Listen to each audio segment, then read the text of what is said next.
J'ai gagné 36 000 euros lors de l'achat d'un bien en 2019.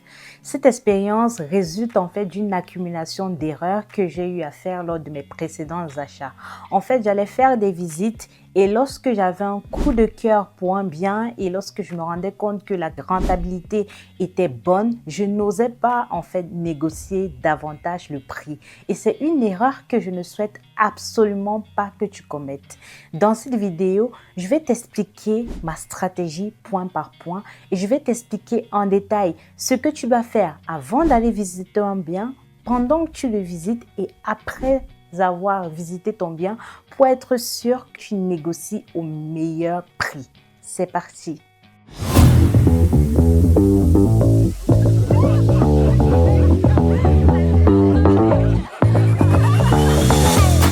Bonjour à toi et bienvenue sur la chaîne. Je suis Eugénie et ici je te parle d'investissement immobilier. Je partage avec toi toutes mes péripéties en immobilier, mes succès, mes erreurs pour que tu puisses capitaliser sur mon expérience et toi aussi bâtir un patrimoine immobilier et pourquoi pas commencer à te libérer financièrement grâce à tes revenus locatifs. Si c'est la première fois que tu tombes sur ma chaîne, je t'invite à t'abonner. Première des choses, c'est gratuit. Et deuxièmement, je veux partager avec toi une information capitale.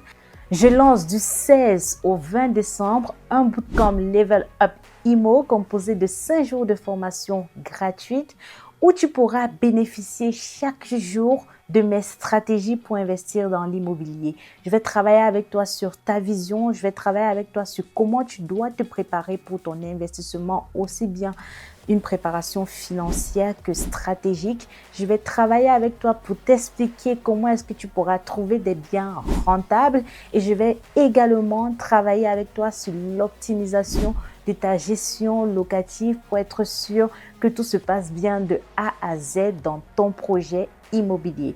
Donc, si ça t'intéresse, n'hésite pas à cliquer en barre de description pour t'inscrire. L'inscription est gratuite pour accéder à la formation. En revanche, les places seront limitées. D'accord? Donc, n'hésite pas, profite de cette occasion et inscris-toi et on va passer un très bon moment d'apprentissage.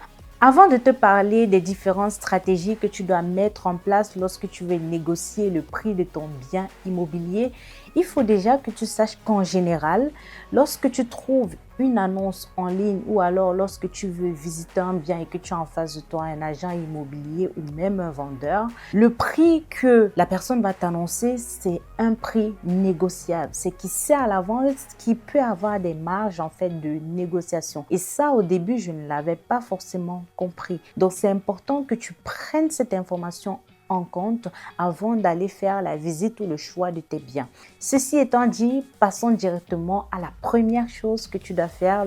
Tu dois apprendre à préparer ta visite. Comment ça se passe la préparation de ta visite? Première chose, tu dois poser les critères de rentabilité du bien. Tu dois savoir quel est ton prix d'achat que tu cibles.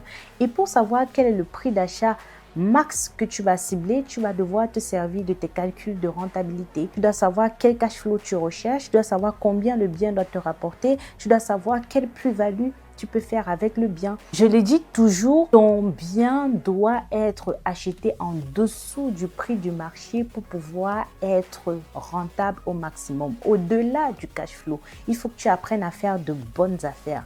Donc la première chose, tu vas mettre à plat tous tes calculs et être sûr que tu es sur une bonne affaire.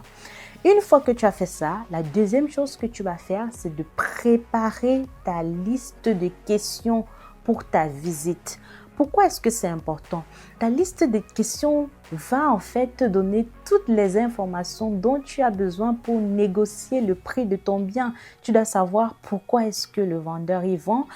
Est-ce qu'il est pressé? Est-ce que c'est par exemple une succession, un divorce? Tu dois savoir si le vendeur est ouvert à la négociation. Une fois que tu as fait ça, il faut aussi que tu prépares ton plan de financement. Oui, parce que tu ne dois pas arriver lors de la visite comme une personne qui est amatrice. Il faut que tu montres que tu es quelqu'un de pro. Donc, tu as déjà eu certains échanges, notamment avec ton conseiller bancaire pour savoir si c'est possible d'être accompagné lors du financement de ce bien-là. Ça va réconforter en fait le vendeur sur le fait que tu t'es déjà préparé en amont. Ça montre ta crédibilité et c'est super important. Donc, avant d'aller visiter un bien, pour pouvoir le négocier efficacement, il faut que tu fasses tes devoirs. Donc, tu vérifies bien tes calculs de rentabilité, tu t'assures que tu as la liste des questions qu'il faut pour pouvoir lever des effets de levier de négociation et ensuite tu t'assures également que tu as ton plan de financement avec toi pour pouvoir montrer au vendeur que tu es solvable pour qu'il puisse te faire confiance. Maintenant, tu as passé la phase de la préparation de ta visite, tu es prêt, tu vas visiter ton bien. Lorsque tu arrives au lieu de la visite, il faut que tu montres que tu es une personne sympathique. Là, tu dois faire jouer ton relationnel. C'est super important. Tu dois montrer que tu es quelqu'un qui est du milieu, que tu as l'habitude d'investir dans des biens immobiliers, que tu es super intéressé par ce bien qu'il te propose.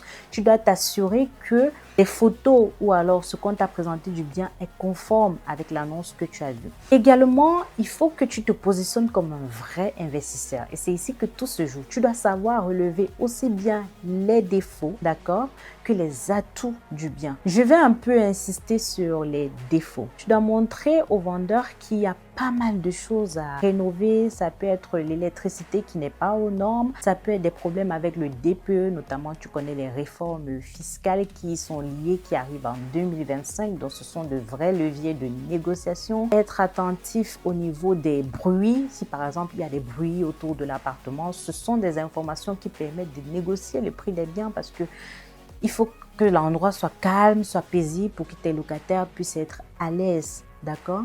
Donc, tu relèves un certain nombre d'éléments, de défauts qui vont faire en sorte que tu puisses ramener le prix du bien à la baisse. Ça va montrer en fait au vendeur il y a quand même des choses à revoir dans le bien. Ce n'est peut-être pas le bon prix qu'il a positionné. Tu essayes de le faire douter, tu comprends? Ça, tu regardes avec un œil d'expert, tu relèves des éléments factuels, hein. Il ne faut pas chercher à inventer des choses qui n'existent pas, ce n'est pas le but.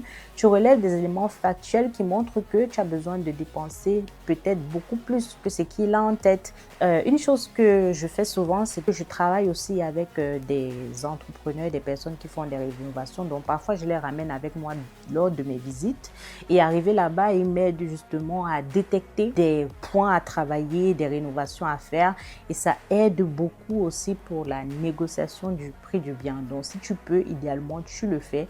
Ça montre toujours une fois de plus ton professionnalisme. Donc voilà ce que tu dois faire pendant la visite. Et maintenant, la dernière phase, une fois que tu arrives vers la fin de la visite, tu commences quand même à rassurer le vendeur sur le fait que malgré les défauts que tu as eu à lister, tu es quand même intéressé par le bien. Tu lui expliques ce que tu peux faire avec. Tu mets même des échéances en fait temporel pour lui montrer que oui, d'ici 3 mois, d'ici 4 mois, je prévois de faire ci, ça.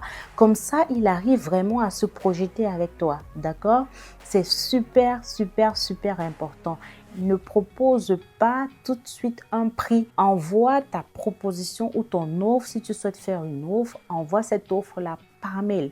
Ça a 2 avantages. La première chose, tu vas éviter de faire des propositions sur l'effet de l'émotion, d'accord? Donc ça, c'est la première chose. Et la deuxième chose que ça va te permettre d'éviter, c'est de te positionner à un prix sans avoir pris du recul sur tous les travaux que tu as à faire.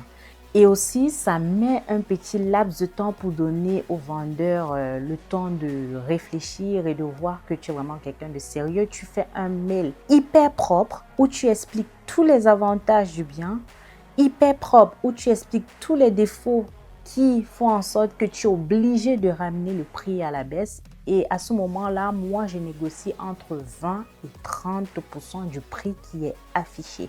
D'accord? Et il peut te faire une contre-proposition et en fonction de comment vous échangez tous les deux, tu peux arriver à un prix qui t'arrange et faire une bonne affaire. Donc voilà, j'espère que ces 3 stratégies vont beaucoup t'aider pour négocier tes futurs biens immobiliers. Donc en résumé, tu prépares bien la visite, pendant la visite, tu essayes d'être quelqu'un d'empathique et de lever les défauts tout en appréciant les atouts du bien. Tu restes transparent, tu restes honnête.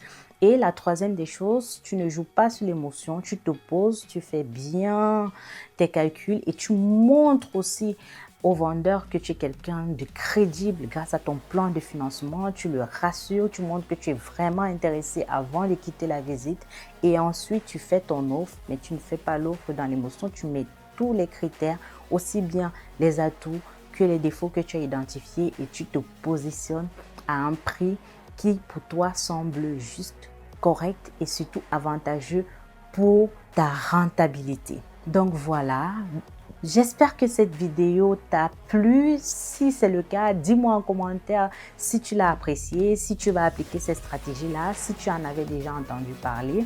Dis-moi également quelles sont les difficultés que tu rencontres lorsque tu souhaites négocier le prix d'un bien. Et si tu n'es pas encore abonné à la chaîne, une fois de plus, abonne-toi. Et la dernière information, si tu veux aller plus loin sur les sujets d'immobilier, d'investissement, si ça t'intéresse vraiment d'être propriétaire en 2025, n'hésite pas à participer à notre bootcamp du 16 au 20 décembre. Pendant 5 jours, nous aurons des formations qu'on délivre gratuitement pour t'accompagner dans la réussite de ton projet immobilier. Ce serait vraiment avec un grand plaisir que j'échangerai avec toi lors de ce bootcamp. Le lien est dans la barre de description. À bientôt pour une prochaine vidéo.